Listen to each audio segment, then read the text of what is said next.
Welcome back to my channel. It's me Ritika. അപ്പോൾ ഇന്നത്തെ video എന്ന് പറയുന്നത് നിങ്ങൾ കുറച്ച് റിക്വസ്റ്റ് ചെയ്തൊരു വീഡിയോ ആണ്. ക്രിസ്മസ് എക്സാമിൻ്റെ മാർക്കാണ് കേട്ടോ. അപ്പോൾ എനിക്കിപ്പോൾ എല്ലാത്തിൻ്റെയും പേപ്പർ കിട്ടിയിട്ടുണ്ട്. അപ്പോൾ നിങ്ങൾക്കും ഇന്നും ഇന്നലെയൊക്കെ ആയിട്ട് എല്ലാത്തിൻ്റെയും കിട്ടിയിട്ടുണ്ടെന്ന് വിചാരിക്കുന്നു. അപ്പോൾ നിങ്ങൾക്ക് എങ്ങനെ ഉണ്ടായിരുന്നു എക്സാം, മാർക്കൊക്കെ എങ്ങനെയുണ്ട്, എത്രയാണ് മാർക്ക് എന്നൊക്കെ താഴെ കമൻറ്റ് ചെയ്യാം കേട്ടോ. അപ്പോൾ എനിക്ക് വന്നിട്ട് കുഴപ്പമില്ലാത്ത മാർക്കുണ്ട്. ഞാൻ പ്രതീക്ഷിച്ചതിനെക്കാട്ടും ഉണ്ട് കേട്ടോ. ഞാൻ അത്ര പ്രതീക്ഷിച്ചിട്ടുണ്ടായിരുന്നില്ല, അങ്ങനെ എഴുതിയിട്ടുണ്ടായിരുന്നുള്ളൂ. നിങ്ങൾക്ക് അറിയാലോ, കെമിസ്ട്രിയും ഫിസിക്സും അതൊക്കെ പാടായിരുന്നു. പിന്നെ ബാക്കിയൊക്കെ കുഴപ്പമില്ലാണ്ടും ഉണ്ട്. പിന്നെ അപ്പോൾ അതാണ്. അപ്പോൾ ഓണം എക്സാമിന് വന്നിട്ട് എനിക്ക് 9 എണ്ണത്തിൽ 5 എണ്ണം ഉണ്ടായിരുന്നു A+. ഇപ്പോൾ വന്നിട്ട് അതും കുറഞ്ഞു. അപ്പോൾ ശരിക്കും നന്നായിട്ട് പഠിക്കണമായിരുന്നു, എന്നാലും കുറഞ്ഞു. അപ്പോൾ ഇനി 2 മാസം കൂടെ കഴിഞ്ഞാൽ ഫൈനൽ എക്സാമാണ്.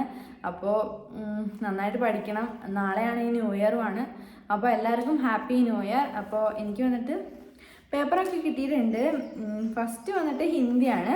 ഹിന്ദി എനിക്ക് വന്നിട്ട് 40ൽ 29 എന്ന് പറയുമ്പോഴത്തേക്കും 30 പറയാം. അപ്പോൾ എനിക്ക് തെറ്റെന്ന് പറയുന്നത് മാച്ച് ദ ഫോളോയിങ് ആണ്. എനിക്ക് മാച്ച് ദ ഫോളോയിങ് 4 എണ്ണം തെറ്റിയിട്ടുണ്ടായിരുന്നു. പിന്നെ 6 എണ്ണത്തിൽ ശരിയായ 4 വരികൾ എഴുതാൻ പറഞ്ഞതിൽ അതിന് 2 എണ്ണം ശരിയായിട്ടുണ്ടായിരുന്നുള്ളൂ. അപ്പോൾ ഇതിലാണ് മെയിനായിട്ട് പോയത്. പിന്നെ മറ്റേ പട്കഥ, അതിലും കുറച്ച് പോയി. എനിക്ക് അതിൻ്റെ ഒരു രീതി അറിയില്ലായിരുന്നു. അപ്പോൾ ഞാൻ എങ്ങനെയോ എഴുതി വെച്ചു. അപ്പോൾ അതിൻ്റെയും കുറച്ച് മാർക്ക് പോയിട്ടുണ്ടായിരുന്നു. അപ്പോൾ ഇതാണ് മെയിനായിട്ട് പോയിട്ടുണ്ടായിരുന്നത്. സിമ്പിളായിട്ടുള്ളതാണ് പോയത്. അപ്പോൾ അടുത്ത പ്രാവശ്യം പിടിക്കണം. അപ്പോൾ ഇതൊക്കെയാണ്. അടുത്തതെന്ന് പറയുന്നത് ബയോളജിയാണ്. ബയോളജി ഞാൻ എല്ലാ ചാപ്റ്റേഴ്സും ക്ലിയർ ആയിട്ടൊന്നും പഠിച്ചിട്ടുണ്ടായിരുന്നില്ല. ഇമ്പോർട്ടൻറ്റ് ക്വസ്റ്റ്യൻ ആൻസർ ആയിരുന്നു കേട്ടോ നോക്കിയിട്ടുണ്ടായിരുന്നത്. അപ്പോൾ അത്യാവശ്യം എഴുതാനൊക്കെ പറ്റി. അപ്പോൾ എനിക്ക് വന്നിട്ട് 34 കുഴപ്പമില്ലാത്ത മാർക്കുണ്ട്. അപ്പോൾ അടുത്ത് വന്നിട്ട് മലയാളമാണ്. മലയാളം എനിക്ക് പൊതുവേ പാടാണ്.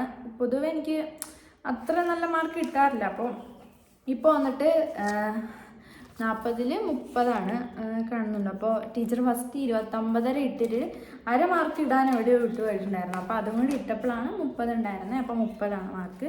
അപ്പോൾ അടുത്താണ് മാത്സ് ആണ് എന്നെ ഞെട്ടിച്ചത്. അപ്പോൾ ഞാൻ പ്രതീക്ഷിച്ചെന്ന് പറയുന്നത് 60 അല്ലെങ്കിൽ 50. സാധാരണ എനിക്ക് 53 56 അങ്ങനെ എന്തെങ്കിലും കിട്ടാറ്.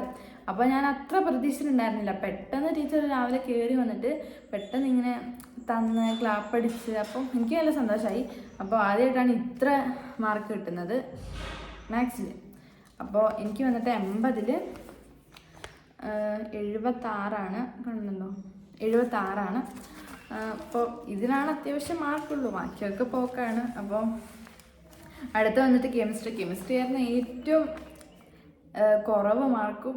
പിന്നെ പാടുമായിരുന്നല്ലോ കെമിസ്ട്രി. അപ്പോൾ കെമിസ്ട്രി വന്നിട്ട് 40ൽ 24 കാണുന്നുണ്ടോ, 24 25. അടുത്ത് വന്നിട്ട് മലയാളമാണ്. മലയാളം സെക്കൻഡാണ്. നേരത്തെ പറഞ്ഞത് മലയാളം ഫസ്റ്റാണ്. അപ്പോൾ മലയാളം സെക്കൻഡിൽ വന്നിട്ട് കുഴപ്പമില്ലാത്ത മാർക്കുണ്ട്. ഇതിൽ 1 വേർഡൊക്കെ തെറ്റിയിട്ടുണ്ട്. പിന്നെ പോയത് എന്നോട് 1 വേർഡൊക്കെ തെറ്റിയിട്ടുണ്ട്. അപ്പോൾ ഇതിന് വന്നിട്ട് 40ൽ 36 കുഴപ്പമില്ലാത്ത മാർക്കുണ്ട്. അപ്പോൾ അടുത്ത വന്നിട്ട് ഫിസിക്സാണ്. ഫിസിക്സ് എനിക്ക് അത്യാവശ്യം പാടാണ്.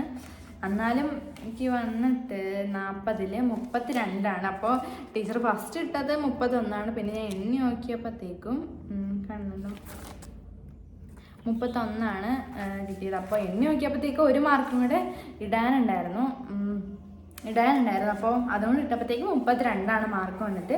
അടുത്താണ് ഇംഗ്ലീഷ് എന്ന് പറയുമ്പോഴത്തേക്കും ഗ്രാമറൊക്കെ തെറ്റാണ്. പിന്നെ വന്നിട്ട് ഗ്രാമറൊക്കെയാണ് പോയത്. പിന്നെ സാറാണെങ്കിൽ ഈ സമ്മറി റിവ്യൂ അതിനൊക്കെ സാറ് കുറച്ചാണ് മാർക്ക്, ഇങ്ങനെ മാർക്ക് കുറവാണ് തരിക. അപ്പം അങ്ങനെയൊക്കെ നോക്കിയിട്ട് പറയുകയാണെങ്കിൽ 80ൽ 55.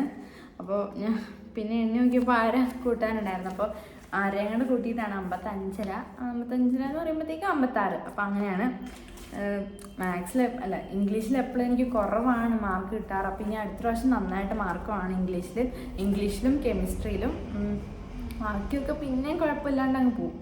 അപ്പോൾ അടുത്ത് വന്നിട്ട് സോഷ്യലാണ് ഞാൻ കുറച്ചും കൂടെ എഫേർട്ട് എടുത്ത് പഠിച്ചത്. ബാക്കിയൊക്കെ നമ്മൾ തലേദിവസം പഠിക്കും, പിന്നെ മറ്റേത് ടീച്ചർ എക്സാം പഠിക്കുക, അങ്ങനെയാണ്. പക്ഷേ സോഷ്യൽ ഞാൻ കുറച്ചും കൂടെ എഫേർട്ട് എടുത്ത് പഠിച്ചു. മറ്റേ ശനി ഞായർ കിട്ടിയപ്പോൾ അങ്ങനെ പഠിച്ചു. പിന്നെ സ്കൂളിൽ നിന്ന് 2 ദിവസം ലീവൊക്കെ എടുത്ത് അങ്ങനെയൊക്കെ പഠിച്ചിട്ടുണ്ടായിരുന്നു. അപ്പോൾ അതിൽ അത്യാവശ്യം മാർക്കുണ്ട്. അപ്പോൾ സോഷ്യൽ വന്നിട്ട് 80-ൽ 78 കണ്ടോ, 78. അപ്പോൾ എനിക്ക് പോയതെന്ന് പറയുന്നത് 1 വേർഡൊക്കെ ശരിയായി. പോയതെന്ന് പറയുന്നത് നമുക്ക് അറിയാലോ, 4 ക്വസ്റ്റ്യൻസ് ഫസ്റ്റ് രണ്ടാമത്തെ സെക്ഷനിലും കണ്ട് 4 ക്വസ്റ്റ്യൻസ് പ്രീവിയസ് ഇയർ ക്വസ്റ്റ്യൻസ് വന്നിട്ടുണ്ടായിരുന്നു. അപ്പോൾ അതെന്ന് പറയുന്നത് ഞാൻ ഓണം എക്സാമിന് എഴുതിയൊരു ഓർമ്മയിലാണ് ഞാൻ എന്തൊക്കെയോ എഴുതി വെച്ചിട്ടുണ്ടായിരുന്നു. അപ്പോൾ അതിൽ 3 മാർക്ക് കിട്ടുന്നതിൽ 2 മാർക്കാണ് 2 ക്വസ്റ്റ്യനിൽ കിട്ടിയിട്ടുണ്ടായിരുന്നത്. അപ്പോൾ അതിലാണ് 2 മാർക്ക് പോയിട്ടുണ്ടായിരുന്നത്. ബാക്കിയൊക്കെ പിന്നെയും കുഴപ്പമില്ലാണ്ട് മാർക്ക് കിട്ടിയിട്ടുണ്ട്. അപ്പോൾ ഇതാണ് എൻ്റെ സോഷ്യലിൻ്റെ മാർക്ക് എന്ന് പറയുന്നത്. അപ്പോൾ ഇതാണ് എൻ്റെ മൊത്തത്തിലെ മാർക്ക് എന്ന് പറയുന്നത്. അപ്പോൾ കുഴപ്പമില്ലാത്ത മാർക്കുണ്ട്. വേറെ എല്ലാം കുറവാണെങ്കിലും മാത്സിലും സോഷ്യലും ഞാൻ പ്രതീക്ഷിച്ചതിനെക്കാട്ടും കിട്ടി. അപ്പോൾ ഒരു സന്തോഷമായി. ബാക്കിയൊക്കെ പിന്നെയും കുഴപ്പമില്ല, അഡ്ജസ്റ്റ് ചെയ്യാം. അപ്പോൾ ഇതാണ് എൻ്റെ മാർക്ക് എന്ന് പറയുന്നത്. അപ്പോൾ നിങ്ങൾ കുറച്ച് റിക്വസ്റ്റ് ചെയ്തിട്ടുണ്ടായിരുന്നു. അപ്പോൾ നിങ്ങൾക്ക് എത്രയാണ് മാർക്ക് എന്നുള്ളത് താഴെ കമൻറ്റ് ചെയ്യാം കേട്ടോ. അപ്പോൾ വേറെ എന്തെങ്കിലും വീഡിയോസോ ടിപ്സോ എന്തെങ്കിലും കണ്ടൻറ്റൊക്കെ താഴെ കമൻറ്റ് ചെയ്യാം കേട്ടോ. അപ്പോൾ ഇതാട്ടോ ഇന്നത്തെ വീഡിയോ എന്ന് പറയുന്നത്. അപ്പോൾ അടുത്ത വീഡിയോയിൽ കാണുന്നതായിരിക്കും. ബൈ.